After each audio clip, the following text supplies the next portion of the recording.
Urukiko yabereyeho kugira ngo hine abandi bantu abere babibireho sente zabo ubwo barikweta batendara hamushoro ngo babagambirire izoba. Abashoma mwatohereje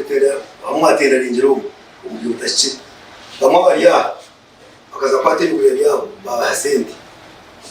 umungaro babasaba site bakabatazi n'abantu babo bategereze baramuba barebe tabuka meja abantu babo ngabareta muta umusero yitu soroze misoro atiri site bategererwaho bakatora sente z'abantu bakatwiba. Abantu bashobora ngo abebembezi ba town council batabagarire sente zabo ezo babihireho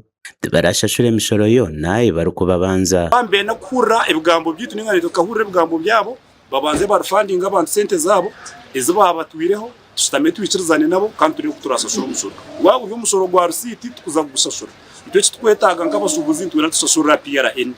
umusoro guze Kampala tubegereho ni tufuru umusoro byo gukorwa umutawuni yitu semererwa sente zo mu ngaro kubasa gusashura mwe nitu twenda kubanza kutunga fund sente zitu rero mukishabana town council ibanze yegese abantu bakinga umushorogwe customer kwarije amanyego sente zo zikuba n'amanya gusashura. Aba bagaruka bayitombitira town agent wa Nyabare ward habukwejumbira omukikorwa cyo kwibaha abashubuzi sente z'emishoro kazabura yarangira town agent aine shubuzi yakozwe factor apiye sente wa bakaba mtoro kunana mukaga niceka anaka computer za mtu mukaga nico bamwe mtoro igumi arifika tawe mtoro munana arabanda batakahire za site za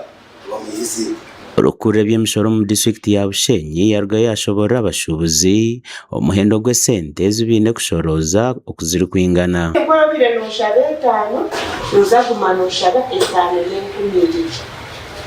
then one was tasi hariya na one was the receipt ngo kuba kushaje na fati iwe mutabe bya hoteli ya hotel mwetano ufuneka kaboxo nake mwe kunegizaki.